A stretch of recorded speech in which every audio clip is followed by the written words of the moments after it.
Hello and happy Halloween. No, it's not December. It is October 31st, where we are in the midst of fall, getting ready to go into winter. And I have to tell you, this is the 100th episode of The Voice of Bold Business. And that's where our topic came from today. We're talking about celebrating our wins. We're celebrating our wins here at the Voice of Bold Business. And what a better way to do it than to share not only our experiences and the exciting parts of what's happening here, also sharing the love and hearing the successes and how we interact with those successes and accomplishments from other people as well. And all right, I really want you to stop and think about, and you can raise your hand because nobody's going to see you except for yourself. Do you stop and in your review process when you've accomplished a goal, do you celebrate what went well in addition to what could have gone better? Do you celebrate what was really amazing and unexpected and good at the times when all we can remember is, whew, thankfully we got through that? Raise your hand if you do. And I have to admit, I couldn't do that. And so this is a learning experience for me as well, because it calls attention to something that I want to practice for myself and for the Red Direction team as well. I'm your host, Jess Dewell. And I've got to admit, when we only look at those things, we feel like we don't have enough. And in a world where we have drive, we have ambition, and we have only achievement, the focuses of everything all the time, and this concept of instantaneous results, it's hard. So we need to celebrate success at every chance we get. And who better to talk to me about it than the two women that are joining us today? First, we have Stephanie Sims. She's the founder and creator of Financeability, which is a comprehensive way to measure the value of your business. And we have Diana Ballard, the Senior Vice President of Sales, who heads up new market development in the U.S. for Star Group's content strategy, translation solutions, and suite of technologies that unify the end-to-end information cycle. You'll get to meet them and hear their voices right after this. Welcome to the Voice of Bold Business, the show that provides everything smart leaders need to evaluate situations, build relationships, and create solutions. Jessica Dewell candidly talks about the skills necessary to build tenacity and do more with less. And now, here's Jessica. All right, welcome back, everybody, and welcome, Stephanie and Diana. How are you guys today? Doing great. Doing wonderful. Thank you, Jess. You're welcome. So on my Periscope and on my Facebook Live before the show, I told everybody I was wearing my costume. And I told them to guess what I was.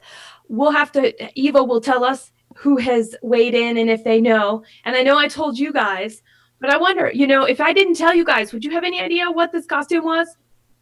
No, not really. Yeah, I'd be a little lost. It looks great, though. I gotta say, it looks awesome. I have to come down here so my whole crown can be seen, right? Exactly. Yeah. We watched this movie earlier this year called Princess Mononoke. And in that movie, it's an anime. There are these little guys, and I think there's one sitting on my crown up here somewhere.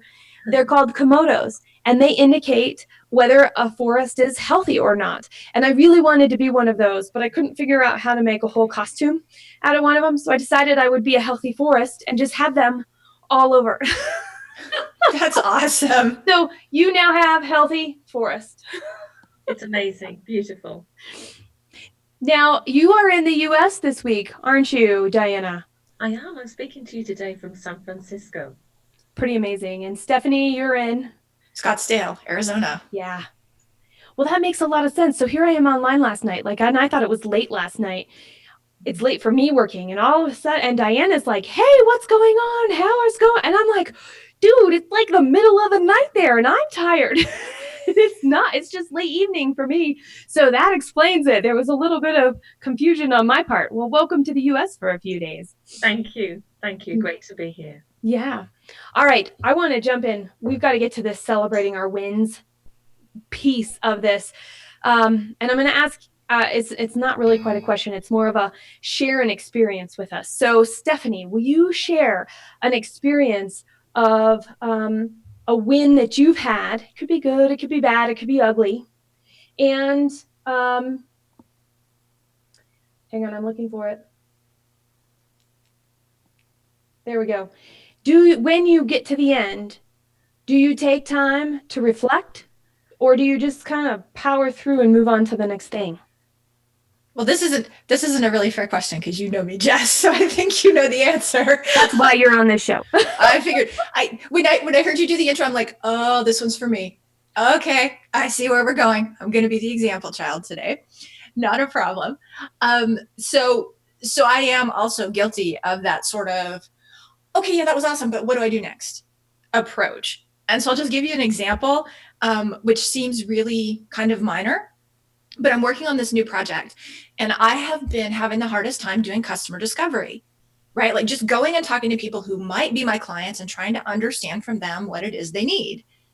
And I think part of it was that I was actually afraid they were going to tell me that they didn't need what I wanted to build, right? So Yeah. first off, I was just having a lot of resistance around that.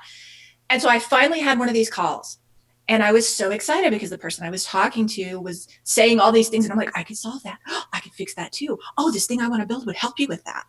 And so during the call, I was very excited, but it was really strange because as soon as I finished, my immediate reaction was, okay, that's great. So now I need to get to work. Okay. I didn't even take that little, 30 seconds to like high five myself or dance around my desk and celebrate the fact that first off, I did something that was hard for me. But then second off, I got some feedback that was actually positive and that I could build on. And so you didn't want to stop. Right, exactly. My immediate instinct was, this could be really good, but I should ignore it and I should go do something else. And we're making you kind of think about it a little bit right here. Yes. I noticed that you're holding silence, Jess. I noticed that you're keeping space open for me. That's right. And that is amazing. So being able to celebrate the fact that it was hard and you figured out how, maybe you don't feel like you had courage then, but you did, to be able to, to be able to look back and go, yeah, that was great. Okay. So you tend to move through the things. And have you ever had some kind of a win where you stopped and you were like, yeah, I'm proud of that? That's a good question. I think obviously stuff with my kids, so it's a little different, right? That's not like an accomplishment I did. But like when my kids will tell me, oh, that's so awesome. Mom, I'm so glad you did that. Or that, usually it's somebody else though, right? It's usually when somebody else recognizes it and is like, hey, we should stop right here and we should pause and have an awesome moment. When I'm on my own, if I don't share it with people, then a lot of times I just go right through it. Mm-hmm. Mm-hmm. Oh, interesting. Okay, that'll give us some things to talk about a little later. We're going to dig in. Is that what you're telling me? Uh-huh. Hey, Diana, so I want to hear from you. Share a win that you've experienced and how it felt. And did you take the time to reflect? And if not, or if so, what was that process like for you? Well, I feel like we're sisters in crime here because I share a lot of the stress that everyone has these days. Business is relentless and we're constantly moving from task to task. But, in my work, helping companies to be international and globalize, I have the privilege of traveling. So on those rare moments where I do acknowledge a win and stop, sometimes I can be in great places, so I can stop for an hour or two and just enjoy and breathe in the place. So let me give you a couple of examples. The only time I tend to really stop, is, for example, if I've won a kind of major contract, something like that might have taken years to develop and nurture and then win it back, say, some years later. And those are the moments that I allow myself time to breathe and really be present in the moment, enjoy it, rather than feel that work is something that immerses you. Be present in the moment in your environment and simply enjoy it. But I don't feel it happens nearly enough. But the moments when it does happen, for example, I can remember being in Paris once. What a place to enjoy a success. Just had a meeting, and I'm a nervous individual. I don't tend to be natural in meetings. This event today is challenging for me because I tend to be a shrinking violet. But when I came out of that meeting room and I'd accomplished what I needed to, I felt great. Okay, relax. Let's hit Paris for an hour or two. So that was my great privilege in life, that I have the chance to travel and to enjoy those moments. But I think Stephanie said something that really resonated for me, and that is, we need to resolve our professional and personal lives so that the goals that we set ourselves are not indistinguishable from the real lives that we live. That at the end of the day, the week, the career, that we can look back at a life, not just a career or work. And that if you can master that concept of mixing personal with professional, I think that is true success, isn't it? What do you think? Very interesting. You're shaking your head, Stephanie. What do you want to add here? Well, I think that's one of the biggest challenges, right? Is that we tend to compartmentalize, and we tend to say, for example, I'm just thinking about when I worked in corporate before. If you'd accomplished something, it was like, well, okay, but that's only one of the 5 objectives I had for this year, so I better get moving on the next one, right? It was kind of almost like you played by different rules when you were at work than the rules and values that you necessarily had at home. And I think as more people go into business for themselves as well, and as we all explore the whole notion of work-life balance, having a way to mesh those two things together is becoming more and more important. And I think that's one of the challenges maybe that even I'm running into, right? Is like I still tend to see it, okay, but that was work. That doesn't count. Right? Or that was family. That doesn't count. And so nothing counts. Right. So nothing counts. It's the concept of always being on. With mobile technology and being an entrepreneur, it's never enough. There's always a sense that you can do that extra task. And at what point is that extra task beneficial to the career or to the long-term well-being of the company, the family, or your who you are as an individual? And at what point do you invest in your personal well-being to profit your company, your family, and everything else? And I think it's a battle and a balance that we're all trying to win, isn't it? I think it is. And we are talking about values here and how our personal values do show up. So thinking back to what Stephanie and Diana, your examples and your thoughts around this, is there a value or two that really come into play when you're considering what your goals are and deciding this is important enough to go after? So I think one of the ones that's been very clear for me is taking some time for the family, right? So that's, and Jess has a young child as well. And so we share a lot of, I don't want to say struggles, but we share a lot of challenges around trying to organize our schedules, right? Because we can work when kids are in school. Oh, but I'll totally call it a struggle. In fact, I could probably problem solve my way through it, but sometimes it's easier to just be like, this is just a problem, and here I am. Well, and it's a day-to-day thing, right? Because Yes, someone gets sick, or you thought you had the afternoon, but you don't because they get a half day. It's a challenge for sure. It is. But I think knowing, for example, when push comes to shove, for example, I try not to take meetings in the evening. Although lately my kids would tell you, yeah, but you haven't done that lately, Mom. You need to do better. But making sure that the family understands as well the value that I place on their time and on being together, so that they can also reflect back and say to me, hey, wait a minute, you've been gone 3 nights this week. That's not what you said. That was not our deal, right? That was not our agreement. Mm-hmm. And I think that being able to respect those agreements and do what you value most is kind of important. And that's where I think it gets hard, is because then you have conflicting agreements, but that's a discussion for another time.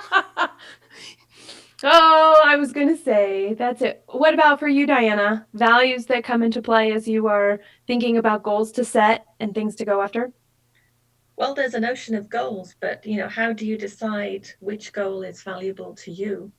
It's an interesting question. And even if you choose that goal, how engaged are you? I know from a personal point of view, I was having this conversation with my brother last week, and he told me of a book which I have to read called The Power of the Subconscious Mind by Dr. Joseph Murphy. It's that no matter what your conscious mind might think, your subconscious mind might be playing a whole different game. And how do you know that you're truly engaged in a goal that really resonates with who you are professionally and personally?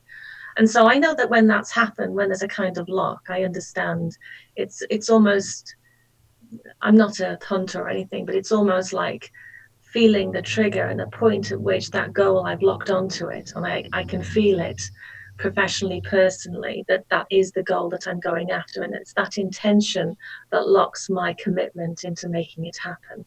And it's something that you feel at the outset of a goal that is right. And maybe you have your own ways of knowing that those goals are right for you. And if that doesn't happen, normally there's something that you're doing or engaging that might not deliver the ultimate goal that you're looking for. So it's that process of really understanding who you are and making sure the goals that I choose for myself, I'm truly engaged with to make them happen. Very interesting. I know for me, curiosity is really what turns me on about anything. How curious am I? How excited I am to learn. And if I feel like I know it all, probably means it's a different kind of goal I need to do, because the more you think you know, the less you actually know.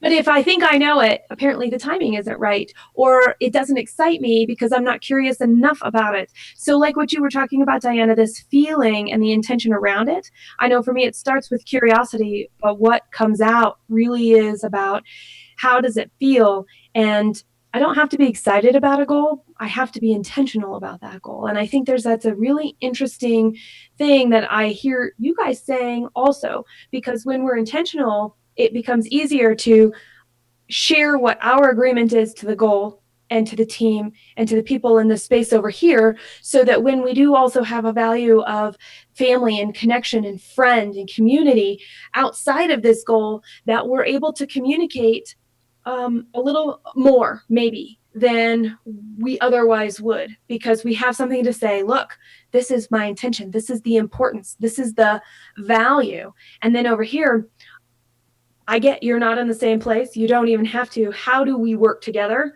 to make this part happen? And in some cases, this over here, right? One side is the family that starts, here's my goal for my family, that work and work relationships and volunteer relationships have to fit to, or be molded to, or have agreements. And sometimes it's the other way around. It's our work to our family. Well, and what's interesting is sometimes we don't understand that they're actually connected. Like I see a lot of owners who are talking about wanting to build a business and all this, and when you really dig deep down, what they want to do is they want to provide for their family, right? Or they want to help their kids get to college, or they want to be able to travel with their spouse when they retire. And sometimes just being able to make that connection, not only for yourself, but like you said, Jess, for the people who you're trying to do it for, helping them see, hey, mom's got to go to work today so that we can go on vacation at Christmas time, or mom needs to go to work today, so that we can buy a bigger house, or, have the fun things that we want to do together, or so that she can take a month off. Usually that's the one I use. Look, if you want me to take a month off, then I really have to bust it right now, and then we can do that. Yes, and it's very interesting how it's perceived, especially by kids. So I was talking with Julie Littlechild last week, and she was sharing a story about, something her son repeated to her about this agreement that they had made and the things that she was doing so that she could achieve her work goals and her home goals. And she was surprised at the way that it had settled in her son's brain. And I can tell you the same is true for me when I hear my husband Ryan or Carter repeat something back to me. I'm like, oh, really? Is that what you're taking away? Oops, I got to communicate a little differently here, because yes, I have values around it, and yes, it brings me value, but that's really not what I thought I was communicating, which is good to know, because now we have this, it's really neat. It's like this feedback loop of boom. Is it right? Did we do well here in that communication process? I think Oprah Winfrey, as an executive producer, wouldn't hear of anyone on her team, talk about a show that they were going to do unless they started off by explicitly stating the intended outcome. What was the intention? What was the intended outcome for the audience? Mm-hmm. And that process of defining the intention was crucial to having a successful outcome. She figured that out, and it's one of her mantras, I think. That's interesting, Diana. So if we were to take that if the intention is known ahead of time and it is shared ahead of time, how do we know if there's actually a shared meaning? How do we know that the person we're talking about it with it has enough knowledge about what I mean things to be when I use that language or those words? Well, you're speaking my language now, Jess, because I'm I'm in the business of translation, and you could argue any type of communication is a translation. What I say, what you hear, what you think, what I believe, they could all be quite different things. How do we know that we're literally on the same page? And I find this with businesses a lot, that translation, the business of being international, is considered a kind of binary process, that you convert words from one language into another, and hey ho, we have meaning.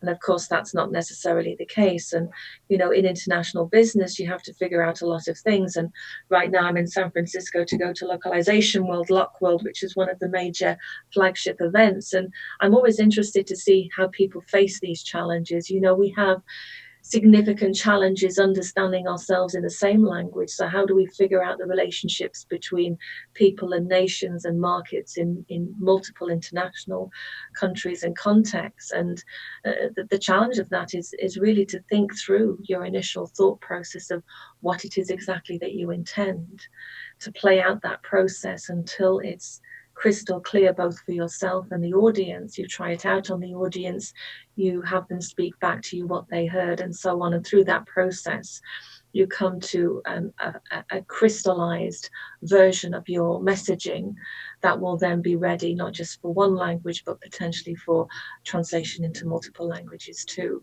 And the good news is that it's all about simplifying. We tend to complicate our businesses and lives and build language around it because we're always moving and hustling. But the clarity is based on simplicity of language, simplicity of messaging, and really arriving at that process. But to gain that simplicity is quite a tough road, really. So I guess Stephanie would say that in business too, that really understanding the business that you're in, the intention of what you want to achieve, they sound like easy things, but actually it might be quite difficult and a process to come to a realization of what that really means. I like that. And if I were to repeat what you said, so here we are doing it in action. Repeat I back. practice what I preach, yes. So. Oh, yes. And that's actually a really big part, is the repeat back. So being able to speak back in your own words and recognize that if I can say it simply and you go, yes, we've made an agreement. If I talk a lot, we might not be quite there yet on our intention. It's contact, isn't it? Yeah. How do you really contact and reach out and feel that somebody truly gets it? Mm-hmm. Mm-hmm. We're going to take a quick station break and remind everybody that this is program 100, Celebrate Our Wins, where we're talking with Stephanie Sims and Diana Ballard. And you guys, this is already chock full of great information. And we're going to just continue and jump right in. And I want to talk about doubt. Because doubt, whether we feel it at the beginning or not, somewhere along the line, doubt is going to appear. And we have to face that. And I want to know, how do you deal with doubt that crops up along the way, knowing that your intention was clear when you started out toward some end goal? Well, it's really interesting that you're talking about this, Jess, because this is something I'm working on myself for 2018, because I feel like my stake in the ground, if you will, my intention, either it wasn't clear enough or I didn't come back to it enough during the process, because sometimes I feel like I'm sort of drifting away from what I really wanted to do. And that especially happens when you get results that you weren't expecting, right? Like, you make a proposal and somebody says no, and you were just convinced that they loved your work and they were ready to work with you. It's easy in those moments to say, oh, well, you know what, this is stupid. I shouldn't have done this anyway. Or that person isn't smart enough to recognize my value. And I think that if we have that sort of stake in the ground, maybe even this is something that I've done in the past and that I think I'm probably going to try again, maybe even writing down, having our own little checklist about okay, so when I took this meeting, for example, here's what I wanted to accomplish in this meeting. And then after, you write down, like, okay, did I get what I was trying to accomplish? Did I get something else? What does that mean? What do I feel like my next step is? Because I think until we write it down, it gets really crowded up here. And it gets much easier to kind of ignore that nagging suspicion that things aren't going the way we want them to, without actually taking action to look back at our intention, our stake in the ground, and say, here's what I was trying to do. How do I get closer to that? Nice. So we can't run away from ourselves, is what you're trying to create a process for. Right. For yourself in 2018. Yeah. I love that, Stephanie. I'm a big proponent of writing things down, and I write a lot of stuff down. I don't necessarily go back, though, and look at the initial intention, because while I start with an intention, I don't always go back. And so I can totally learn from you, and in the same boat as you guys, not taking enough time to relish the win, even if it's a small one in a 15-minute meeting, it could be very impactful, and decide I shouldn't say decide, but really inform a next decision that must be made, or that will be made, or at which point in time we're ready to move forward on those things. And I love that the solidness of the foundation that we get. Oh man. How about you, Diana? How do you deal with doubt? Yes, I love the idea of writing down. I'm a big writer, and lists are simple things, but doesn't it feel good to take the items off and strike that item list? Isn't that a way of celebrating success, that you're getting a little bit further down your task list? Might be a simple thing, but I find that really helpful to feel that you're in control and that you're prioritizing tasks in the right way for you. And eventually you'll hit the bottom of the list, you'll add items, but eventually you have a way of making sense of all of the work in front of you. And the other thing that I can deal with doubt is this idea of intention again, is really locking into that at the beginning. And then it feels as if barriers move away once you have that intention locked in place. If you don't have that anchor, then I'm more easily swayed. I can be a nervous person. So for me, having those anchors are crucial to me accomplishing and, eliminating doubt. And the other aspect of doubt that we're missing here is that the quest for perfectionism. It sounds like we're three perfectionists here, and I think entrepreneurial spirit demands that sense of perfectionism in some ways, and that's helpful but also dangerous. So at what point do you stop trying to perfect some aspect and deal with the bigger picture? And again, probably writing down a list is a helpful way to stay on track. I like how you guys think. And when I have a list or something to check off, what happens to me? I shrivel up into like one of those shrunken heads that you see at a tchotchke store. And I have no energy, I have no water, I have no nothing. And so where we agree and where we're all on the same page is write it down. I write it down at the beginning, and I do go back at some point for larger things, not small things, which is what I was talking about earlier, but larger things. I do go back and I look and I see, what did I write down and what has been going on? And I'm an experiencer. And so when I have doubt, usually it starts with this lack of energy to continue. And so I have this emotion, and I think it is emotion, and this weightiness that comes over me, and I'm like, oh, okay. And when I try and focus, I'm unable to focus. And you can take that one step further and be like, oh, all I want to do is play the My Monsters game on my phone, or all I want to do is go read a fiction book, or all I want to do is bake cookies and then eat them. And what I end up doing is sometimes baking cookies and eating them, but I also go through piles. I have very organized piles in my spaces. My office happens to have the most piles because there's only me in here. and I can do and I can do that. But when I really have doubt, I have to stop. And as soon as I stop and totally do something else, I might go look at what I had written down before and go, okay, so here's the goal. And then I got to go do something else. I have to let my brain take over and be in a totally different place. So it could be a walk. It could be it could be the baking. It could be going through the piles. It could be filtering out other things that maybe needed to be crossed off a list that I try not to because I don't like to be a shrunken head. But I'll do those in a time of overwhelm because it's the action. It is the process of taking action on something with purpose, even if I don't know what that purpose is, that brings it out later on. What is the next thing for me to do to get through this doubt? And usually it's like, oh, you were so silly, Jess. That's so great. Now let's just run. We can run.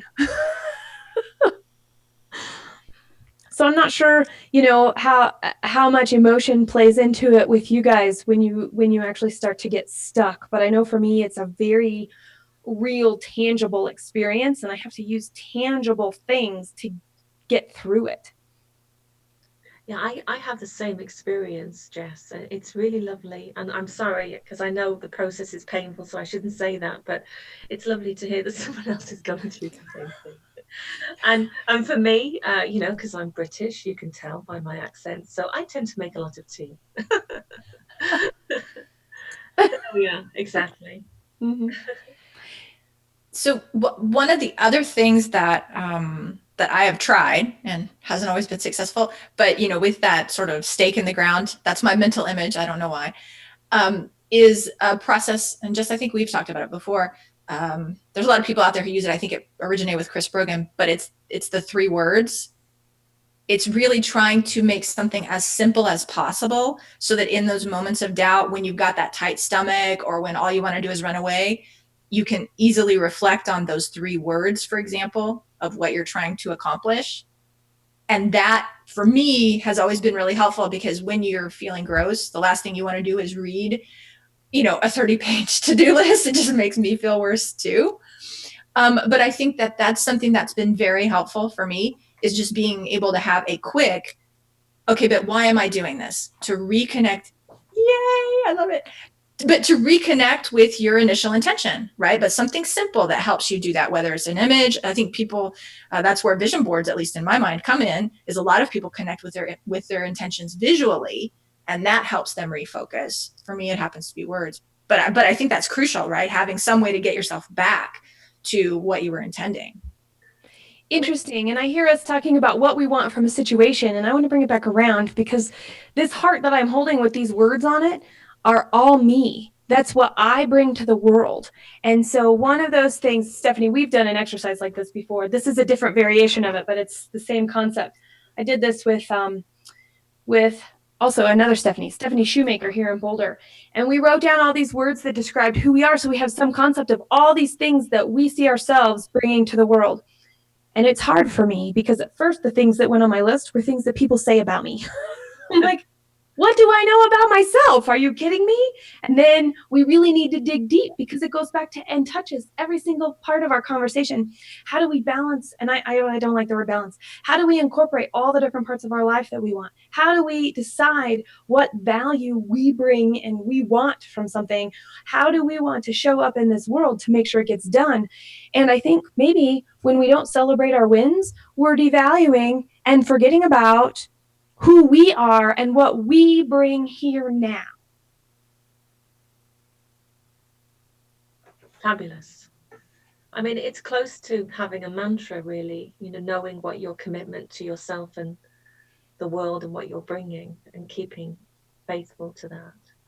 Mm-hmm. I don't have one, but people who do, religiously, in a way, remind themselves every day, every morning, those mantras about their strengths.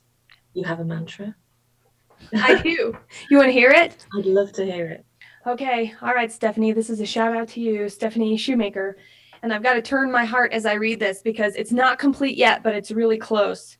It says, I am a shooting star liberating infinite sage truth that is splendid, bold, and elegant, all with a twinkle in my eye. That's awesome. That's great. It was a good exercise that I did with her. But I think you're right about a mantra. And even if it's not a whole mantra, even if it's just values, 3, 4, well, I'm not a proponent of 4. I'm a proponent of 3 or less, that I can go, yes, and this is what it feels like, and here's what they mean to me right now, because this is what I am when I am them.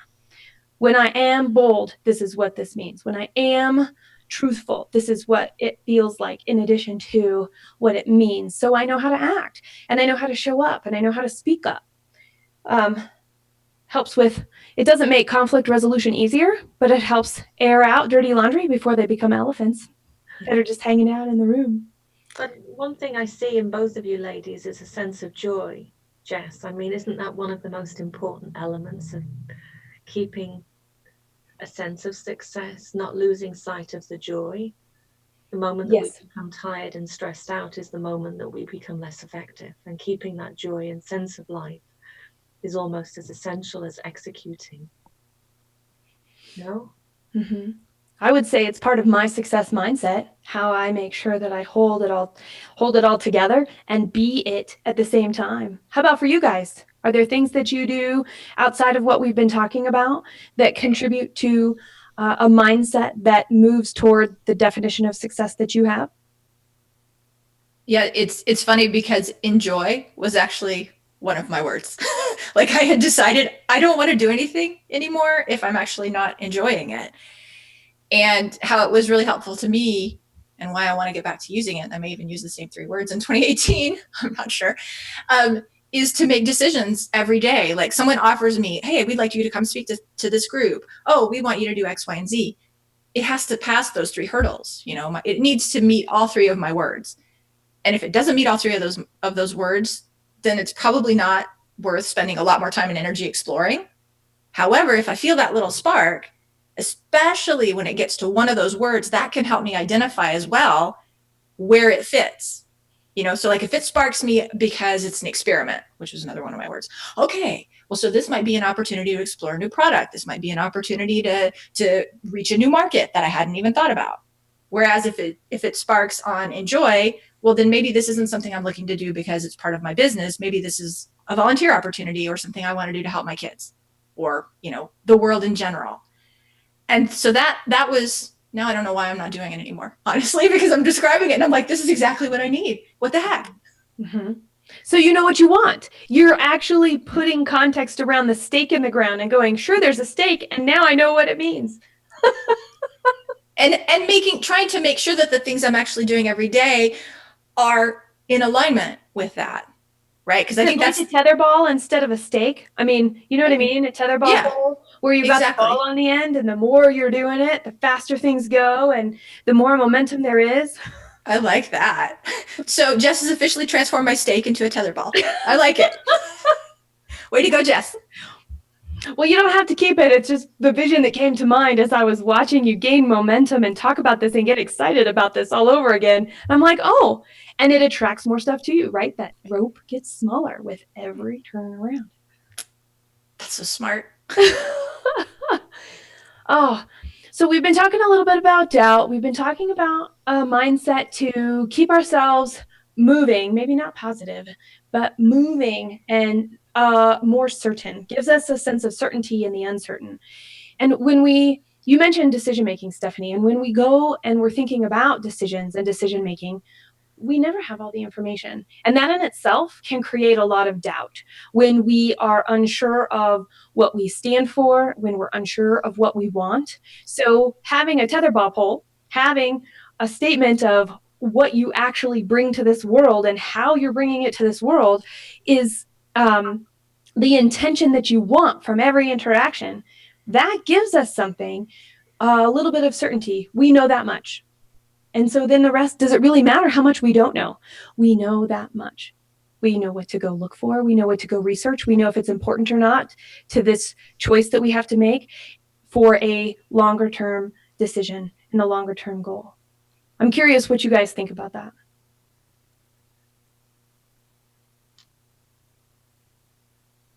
I think this talk has been so good, ladies. I know we're not at the end of the year. It may not be December, Jess, but isn't this a great way to reflect on the year and think about planning next year's outcome? So I'm busy here writing my 3 words, for example, and I'd never done that before. So this is fabulous.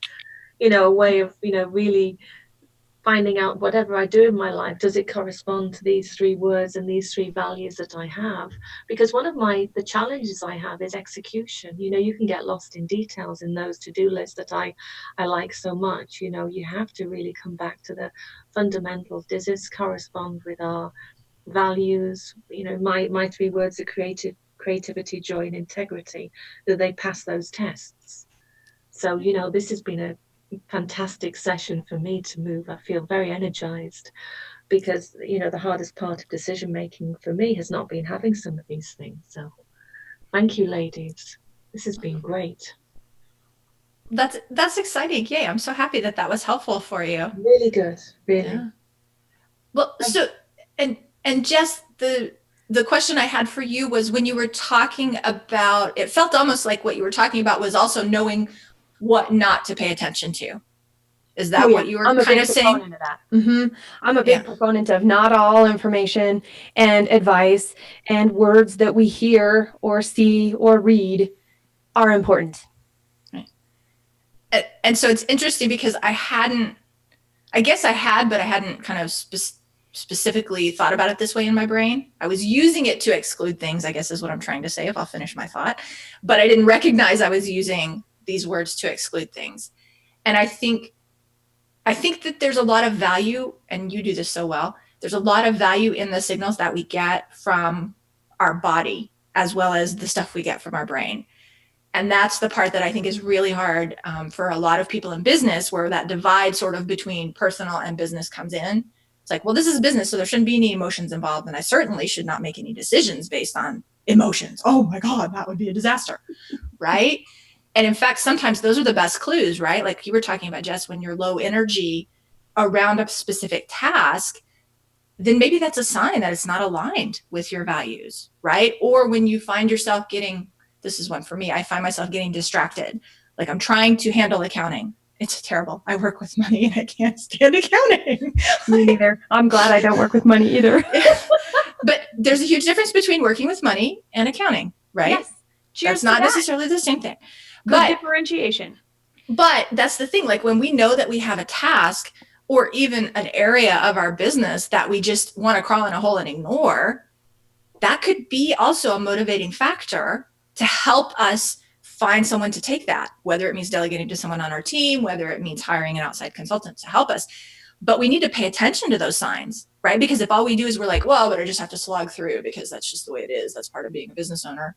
Then we make our whole experience miserable and we're not at our best and highest use, right? Like we're not helping the people we really could help the most if we're draining all our energy on this thing that's not necessarily useful for us. Somebody wise told me once that find out what you're best at, what you're really good at, what you excel at, and do only that. So the trick is knowing that, isn't it? Yes. Mm-hmm. And sometimes it's only by exception that we figure that out, right? Yes, that's true. I was at a conference and I don't know if I have her book handy. I can't remember her name. Stark. She writes these great books. She said when she was talking to us, and this was a couple years ago at a conference, she said she had something like over 200 different kinds of jobs, and she finally found what she was good at and liked to do after 200 jobs. And talk about tenacity and grit. And she didn't necessarily know that that's what she was on a mission to do, but she went forward. She did what needed to be done. She tried different things. She was willing to experiment. She was willing to give it everything a shot. And I think she also said one of her jobs lasted 5 minutes. Right. So sometimes it doesn't have to, especially if you like checklists or you're trying to figure things out. Is it in or is it out? How does it fit in here? It doesn't take long. Oh man, that's too funny. So we were talking about in relationship to decision making, planning and execution, and this concept of exclusion, which to me also is like a boundary. we have not only have we set a bar for things to meet, we have also set a boundary for what we will allow in, because we all, and I'm going to say all of us, it may show up differently, but we all are, we're overloaded. We are stretched too thin. We've taken on too much based off of some of the things that I was saying at the beginning about ambition and drive and achievement and all of these other things. That's the only way we have been shown in general as a populace to make things happen.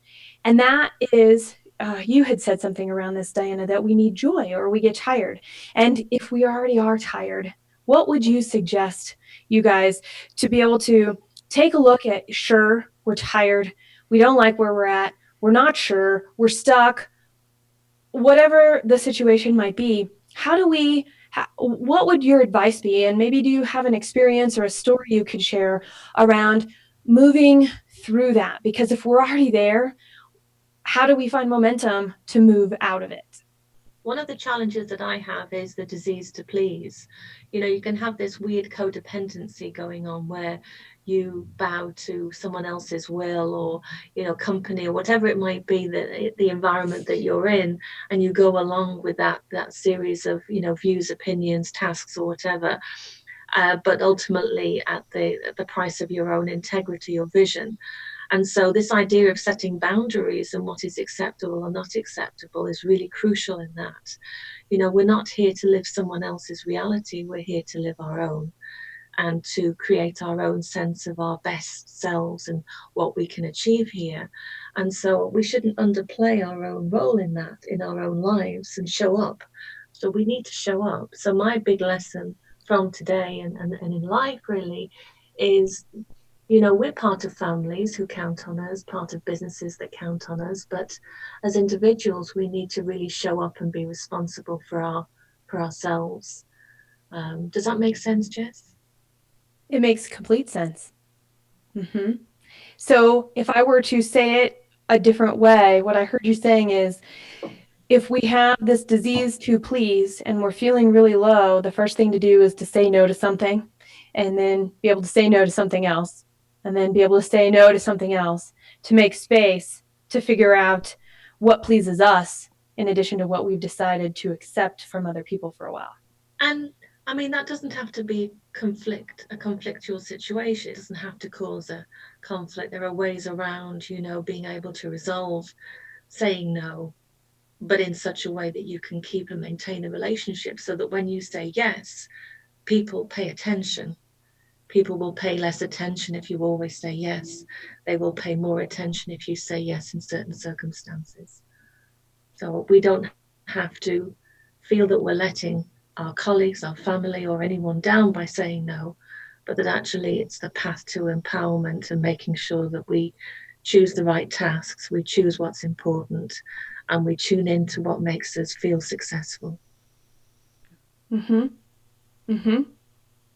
Something else that I've found that's been really helpful for me is to ask the 3 or the 5, depending on who you talk to, whys. Right? So most of the time, if someone asks us to do something and we ask why, well, a lot of times the answer is, well, because so-and-so told me to, or because blah, blah, blah, right? But as we ask more whys, we should be able to get to something that actually we can identify with, right? Like we should share some sort of value. We want to help our customers better. We want our employees to be healthy and happy. Our investors need to make money. If we can't get to the root cause of why this thing needs to be done, both for ourselves, but also for other people, then why are we doing it? And isn't that the path to finding the true intention? Yes. And that sometimes is more, I don't know if it's more powerful, but it's equally powerful to saying no. Because a lot of times if you say no, what you do immediately is you set yourself up as somebody who doesn't want to get along. And for those of us who like to please people, that's a really hard place to be. And then we feel pushed and we say yes.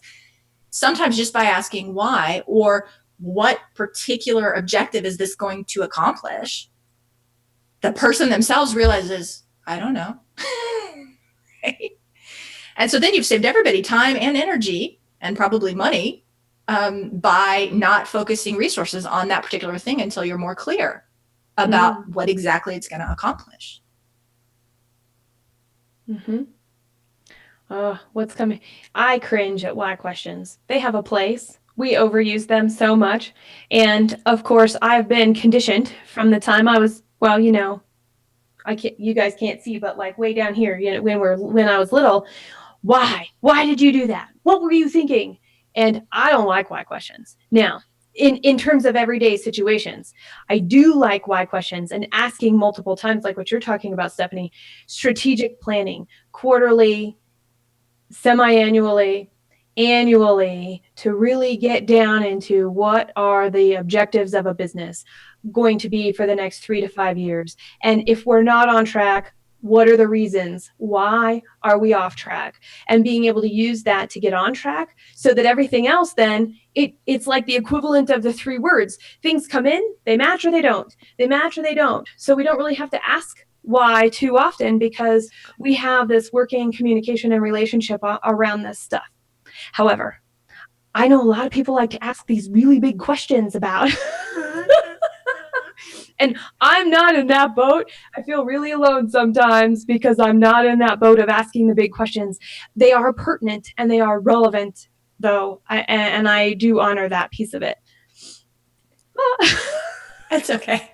Well, and this is, I think, one of the most challenging pieces is that the reality is, if anybody tells you all you have to do is A, B, and C, follow my method, it's not going to work, right? Because the problem is you've got to figure out what's right for you. And the only way to figure out what's right for you really is to try something and then see how it works and then figure out, okay, does this help me feel more joy, feel more energized with the things I'm doing? Or is it actually more of a drain? Because if it's more of a drain, then it's not helping, right? Try something different.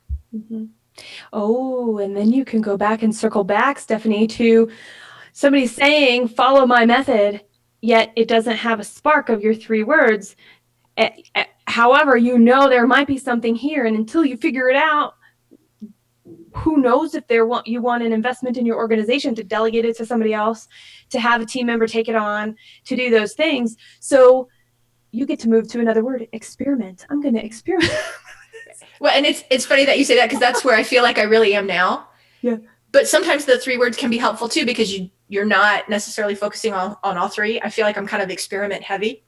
Oh, are you? And so maybe I need to focus a little more on the other 2 words. I'm like, oh, okay, enough experimenting. That whole box is full. Let's try something different. Oh, well, look at that though. So now you're even demonstrating to us, you've got this fullness. You have a feeling or or you've got a really long list, whatever, you can see it happening day to day. I love that you're like, yep. And now I know I've got enough of this because there's that boundary into stretch too thin, going to take too much energy. I'm not going to be able to keep the obligations that are really important to me. Right. Space. Okay. So before I close, do you guys have anything else that you want to add that hasn't been said from your perspective? Not right now. Really enjoyed the session. It was great. I know. I've got a ton of notes too, Diana. Okay, so we're going to move into the close. You guys are listening to and watching Program 100 of the Voice of Bold Business Radio called, I better look at the right side, Celebrate Our Wins. And you're going to find all the program notes, all the program notes later today at thevoiceofboldbusiness.com/P100. That is thevoiceofboldbusiness.com/P for program 100. It's so exciting. Congratulations. Yes. You've watched, you've listened. We want you to subscribe. We want you to rate this program. We want you to stay in touch with Diana and Stephanie and myself to let us know how these things show up in your world and in your life and in your work and what you're doing about it and what you're realizing. And are you taking the time to celebrate what is working in addition to figuring out what could be done better from the places we weren't so good? It's your beliefs that determine what a leader today is and how effective a leader is.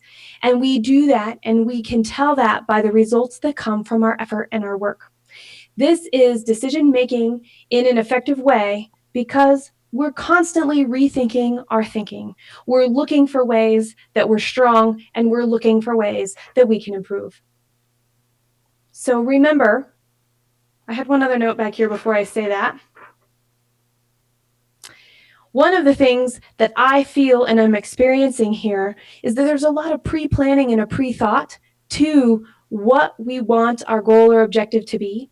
And in fact, if we do that and we can see that outcome so clearly, we can actually be celebrating our wins before they actually get here. Now, there's a concept for you. All right. And with that, take the time to recognize and celebrate your wins.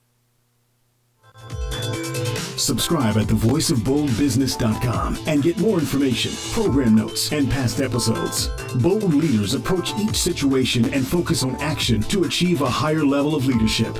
Jessica Dewell, your business advocate, is the host of the Voice of Bold Business Radio. Thank you for joining us.